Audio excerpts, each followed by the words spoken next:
नमस्कार, मैं डॉक्टर शालिनी राकेश। हम सभी लोग पिछले 40 दिनों से देख रहे हैं कि मजदूर निरंतर पैदल चलते जा रहे हैं। हम लोग घरों के अंदर भी थक गए हैं बैठे बैठे, लेकिन वो मजदूर जिसने शहरों का निर्माण किया, जिसने संसद भवन का निर्माण किया, जिसने विधानसभाओं का निर्माण किया, जिसने भाजपा के कार्यालयों का निर्माण किया, वह मजदूर जिसने शहर की रचना कर दी जाए या ये कहा जाए कि जिसने पूरे भारतवर्ष का निर्माण किया, आज उस मजदूर को वापस घर जाने की जल्दी है। वह अपने घर जाना चाहता है, लेकिन सरकार उसको घर जाने नहीं देना चाहती है।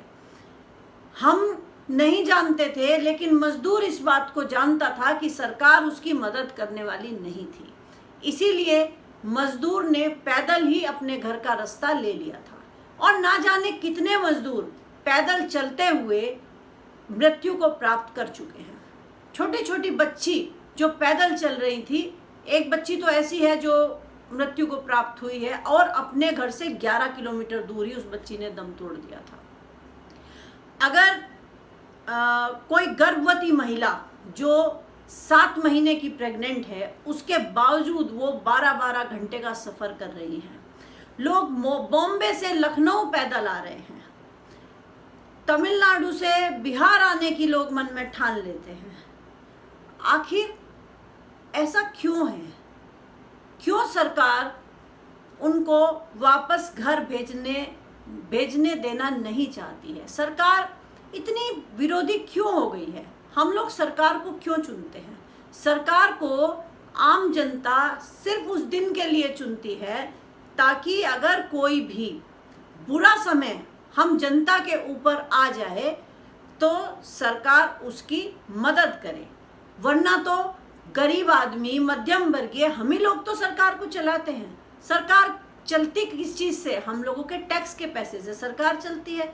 ये जो सांसद, ये जो विधायक, ये जो मंत्री, ये जो प्रधानमंत्री, ये जो मुख्यमंत्री, ये सब लोग जो खा रहे हैं, जिनके बड़ी आलीशान मकानों में रहते हैं, गाड़ियों में रहते हैं, ये सब हम जनता की है। उसके बावजूद अगर कष्ट का समय आया, कोरोना जैसी महामारी आ गई है जिसको WHO ने वैश्विक संकट का नाम दे दिया था, उसमें भी आज हम गरीब आदमी, गरीब मजदूर अपने घर नहीं जा सकता है। मैं आप प्रधानमंत्री जी, मुख्यमंत्री जी, सांसद जी और विधायक जी, मैं आज आप सभी से ये बात कहना चाहती हूँ कि आप अपने आप को उस मजदूर की जगह पर रख कर के देखिए। अगर आपके पास कोई संकट का समय आता है तो उस समय आप अपने परिवार के पास जाने की सोचते हैं। उस समय आपको पैसा या सुविधाएं कुछ भी अच्छा नहीं लगता है। तब मन ये करता है कि नहीं, मैं अपने परिवार के पास पहुंच जाऊं। मैं डॉक्टर हूँ, मैं कई बार देखती हूँ कि कैंसर के पेशेंट है, लेकिन जब उसका आखिरी समय आने लगता है, वह बहुत ज़्यादा कष्ट सह रहा होता है, तो वह ये चाहता है कि मैं अपने परिवार के लोगों के बीच जाऊं, या वह अपने जो परिवार के लोग दूर दूर होते हैं उनको अपने पास बुलाना चाहता है, ताकि अंत समय में वो सबके पास खुद नहीं जा सकता तो कम से कम अपने परिवार के लोगों को अपने पास बुला तो सकता है। लेकिन क्या इस आज़ाद भारत के अंदर आज हमारे देश के मजदूर को इतनी भी इजाजत नहीं है कि वह अपने परिवार के पास जा सके? क्या वह बंधुआ मजदूर है? क्या आजादी के बाद भी इस देश का मजदूर गुलाम है? अगर हम आजाद हैं तो हमारे देश का मजदूर भी आजाद है। यह सब जो कुछ भी आप की वजह से इस गरीब मजदूर को सहना पड़ रहा है, इसके लिए आप दोषी हैं। देशभक्त होने का ड्रामा क्यों किया था फिर आपने? अगर आप देशभक्त होते तो लॉकडाउन करने से पहले आप 15 दिन घोषणा करते, हर आदमी अपने घर जा सकता था। और यह मजदूर तो इतना स्वाभिमानी है, यह तो आपसे पैसे भी नहीं मांगता, यह तो आपसे 2 वक्त की रोटी भी नहीं मांग रहा। यह तो सिर्फ इसकी मजबूरी देखिए कि यह अपने प्रदेश को छोड़ करके दूसरे प्रदेश में अपना पेट पालने के लिए गया है, और जब वह वहां पर भूखा मरने लगा है तो वह वापस अपने घर में जाने की सोच रहा है, लेकिन आप उसे घर जाने देना नहीं चाहते हैं। आपकी पहली चाल, जब मजदूर पैदल चलने लगे तो आपने उनको क्वारंटीन सेंटर के नाम पर रोक दिया।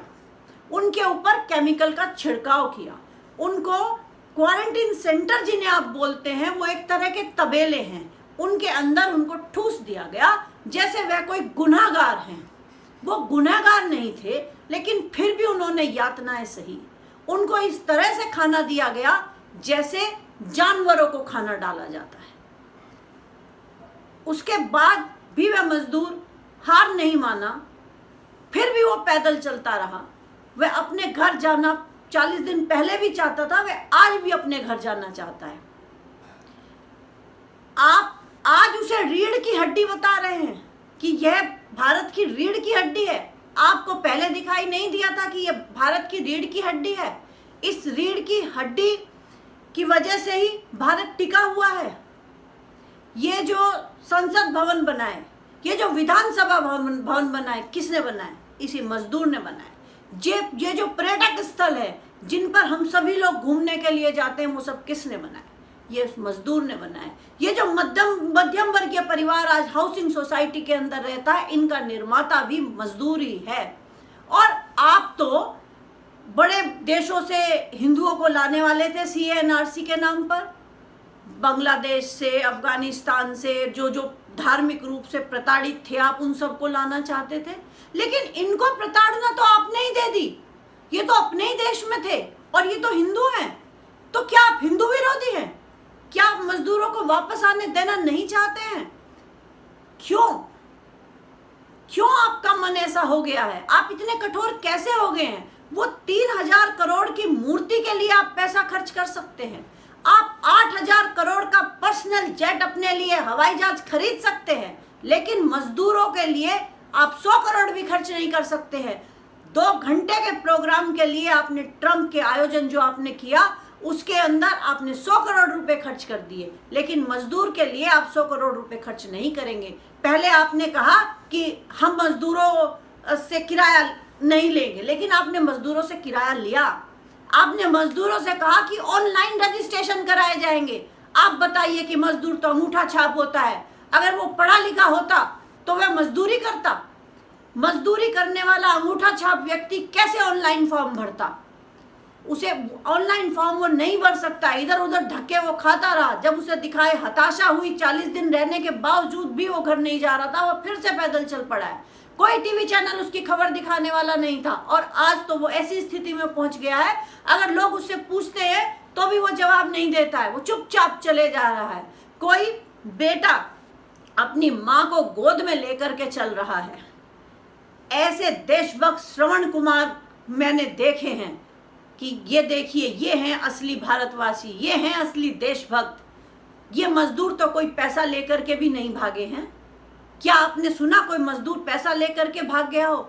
उल्टा मजदूर का पैसा सरकार मार लेती है। मजदूर का पैसा सरकार तब देती है जब वो 1 महीने काम कर चुका होता है। वो तो एडवांस में काम करता है।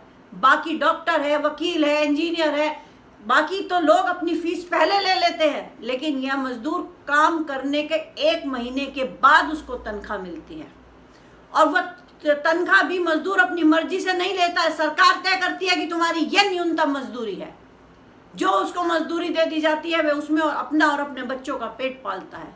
तो क्या इस संकट के समय में उस मजदूर के लिए आप 4 बसों की व्यवस्था नहीं कर सकते? आप अपना एडवर्टाइजमेंट करते रहते हैं, हमने एक्सप्रेसवे बना दिए हैं। क्या ये एक्सप्रेसवे आपने गाड़ियों के लिए बनाए थे या पैदल चलते हुए मजदूरों के लिए बनाए थे? आप दिखाना चाहते हैं कि हमारे एक्सप्रेसवे ऐसे हैं जिनके ऊपर हवाई जहाज उतार जाता है, और उनका तो आप नाम भी नहीं लेते जिन्होंने वो एक्सप्रेसवे बनाए थे। दूसरे के काम को अपना दिखा देते हैं। कोई बात नहीं, दिखा दीजिए आप उसको अपना काम, कर लीजिए आप बड़ी बड़ी घोषणाएं कि हमने ये करा, हमने वो करा। आपने कुछ नहीं किया है। आप संकट के समय में उस मजदूर को उसके घर जाने से भी रोक रहे हैं। इससे ज्यादा निर्दयी और क्या होंगे? हवाई जहाज उड़ेंगे, जो विदेशों से आएंगे वो आ जाएंगे क्योंकि वो आपको पैसा दे रहे हैं। शराब की दुकानें आप खोल सकते हैं क्योंकि आपको पैसा चाहिए। मजदूर को आप घर क्यों भेजेंगे? क्योंकि मजदूर तो कह रहा है मेरे पास पैसा नहीं है।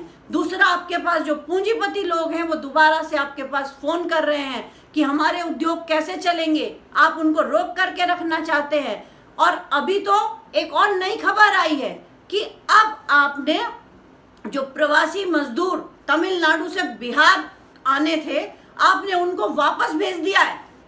2000 मजदूर हैं वो। आपकी इतनी हिम्मत हो जाती है कि आप रात के अंधेरे में आप मजदूरों को वापस भेज देते हैं। कैसे राजा हैं आप?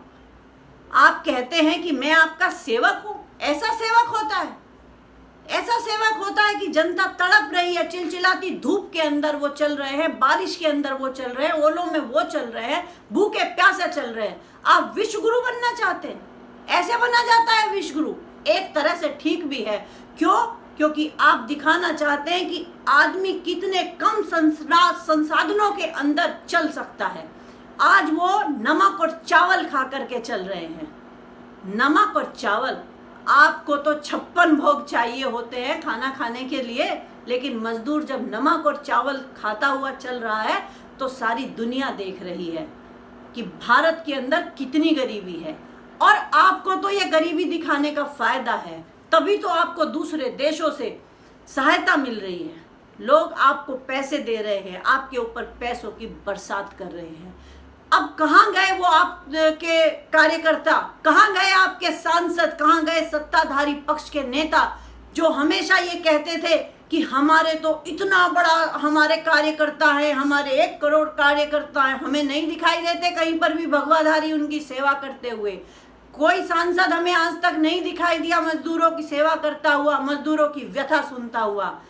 ये वही लोग हैं जिन्होंने आपको वोट दी थी, जिनके लिए आप मरे जाते हैं। जो अमीर पूंजीपति लोग हैं वो तो आपको वोट देने आएंगे भी नहीं। और वो अक्षय कुमार जो आपका इंटरव्यू ले रहा था, वो तो भारत का नागरिक भी नहीं है, वो तो दूसरे देश का नागरिकता उसने ले रखी है। उन लोगों को आप बड़ा मानते हैं। इनके ये लोग बड़े नहीं हैं, ये भारत के हैं। इनका दोष सिर्फ इतना है कि ये गरीब हैं, ये स्वाभिमानी हैं, ये भारत के निर्माता हैं। आप खुद देखिए, अगर आपकी रीढ़ की हड्डी खराब हो जाए तो आप बैठ नहीं पाएंगे। आपको 2 व्यक्ति चाहिएंगे आपको बैठाने के लिए, आपको लिटाने के लिए। अगर इस मजदूर ने ठान लिया कि मैं अब अपने घर जा कर के रहूंगा, तो वो जाएगा और वो अपने घर जा रहा है। मैंने सुना है कि आप श्रम कानून के अंदर भी बदलाव करने जा रहे हैं और आपने मध्य प्रदेश में बदलाव कर भी दिए हैं। आप दोबारा से बंधुआ मजदूर लाना चाहते हैं या दास प्रथा दोबारा से लागू करना चाहते हैं? अरे दास प्रथा तो भीष्म पितामह ने खत्म कर दी थी। क्या दुनिया का पागल बना रहे हैं? कहीं रामायण दिखा रहे हैं, कहीं महाभारत दिखा रहे हैं, बड़े बड़े आदर्शों की बात कर रहे हैं। और ये क्या कर रहे हैं आप? ये राजा का कर्तव्य नहीं है कि प्रजा सुखी रहे। आज आप बुद्ध पूर्णिमा पर बड़ा बड़ा भाषण दे करके चले गए। क्या बौद्ध धर्म के मानने वाले लोगों के लिए क्या करते हैं आप? क्या ये मुसलमान है? ये मुसलमान नहीं है, सारे हिंदू हैं। 90% हिंदू हैं मजदूरों के अंदर। सिर्फ उनका दोष इतना है कि वो ओबीसी SC ST समाज से हैं। मैक्सिमम लोग वहां से हैं, इसलिए आप उनको घर नहीं भेज रहे हैं। हम आपसे रिक्वेस्ट करते हैं कि इन मजदूरों को अब घर जाने दीजिए। और अगर आपने समझदारी से काम लिया होता तो जिस समय देश के अंदर लॉकडाउन हुआ था उससे पहले आप इन मजदूरों को घर भेज देते और इस समय तो वो वापस आकर पर काम पर लग गए होते। क्या आप उनको पेंशन देते हैं? क्या करते हैं आप उनके लिए? कुछ नहीं करते हैं। वो बेचारा जब तक काम करता है तब तक रोटी खाता है। जिस दिन वो काम करना बंद कर देता है उस दिन वो टीबी का मरीज होता है। कोई उसको पूछने वाला नहीं होता है, उसके फेफड़ों का बुरा हाल हो जाता है। ये जो आप ऐश और आराम करते हैं ना, ये उन मजदूरों के बलबूते आप कर रहे हैं और आप उन्हीं को घर जाने देना नहीं चाहते हैं। उनको मत रोकिए, उनको घर जाने दीजिए, वरना इस भारत के अंदर ऐसा समय भी आ सकता है कि ये मजदूर ठान ले कि मैं साल भर तक काम नहीं करूंगा। सारे भारत के अंदर तालाबंदी हो जाएगी। आपने क्या 2 महीने की तालाबंदी करने का शौक है आपको? आपने पहले कश्मीर में तालाबंदी की थी, अब आपने यहाँ पर तालाबंदी कर दिया। सारा भारत आपने बंद कर दिया। आपको नए नए एक्सपेरिमेंट करने का शौक चढ़ चुका है। इन एक्सपेरिमेंट को बंद कीजिए, गरीब के दिल की आवाज को सुनिए, तभी न्यू इंडिया बनेगा। वरना ये इंडिया तो गुलाम इंडिया है। इसके अंदर तो आदमी अपनी इच्छा से ना कहीं जा सकता है ना कहीं आ सकता है। उसको तो भूखे प्यासे रहना होता है। वे भूखे प्यासे मरने को मजबूर है। आज बहुत सारे लोगों के अंदर धूप में चलते चलते उनके अंदर पानी की कमी हो गई है, फिर भी वो चले जा रहे हैं निरंतर। सिर्फ एक ही उनकी इच्छा है कि हमें अपने घर जाना है। आपसे रिक्वेस्ट है कि उनको मत रोकिए। जिस तरह से हवाई जहाज़ों से लोग आ रहे हैं, इसी तरह से मजदूर को घर जाने दीजिए। अगर आप उनके लिए ट्रेन नहीं चला सकते हैं तो शर्म आनी चाहिए आपको। क्या किया आपने 7 साल तक? कहाँ के आप राजा बने घूमते हैं? ये जो बीजेपी के दफ्तर बने थे, उनको आपने क्वारंटीन सेंटर क्यों नहीं बनाया? बनाने चाहिए थे वो क्वारंटीन सेंटर आपको। आलीशान बने हुए, क्यों गरीब के रहने से गंदे हो जाते? ये जो संसद भवन है, इसको बना देते। सांसदों के घर हैं, उनको दे देते मजदूरों को रहने के लिए। क्यों नहीं दिए? 300 कमरों जो खाली पड़े हैं, किसके हैं वो? आपका इतना बड़ा घर किसका है? हम जनता का है, और हम जनता अपना हक लेकर के रहेगी। सुन लीजिएगा, भाजपा में बैठे हुए सारे के सारे लोग आज सब कह देते हैं हमने हाथ खड़े कर दिए हैं, हम मजदूरों के लिए कुछ नहीं कर सकते, हम नहीं संभाल सकते। नहीं संभाल सकते हैं तो उतर जाइए सिंहासन से। सिंहासन पर क्यों बैठते हैं फिर आप? बड़ा शौक चढ़ा है आपको सिंहासन पर बैठने का। आप जनता की तरह रहिए। जनता अपना फैसला खुद कर लेगी, अपने लिए नियम खुद बना लेगी। हम महिलाएं भी अपनी रक्षा खुद करना जानती हैं। जय हिंद।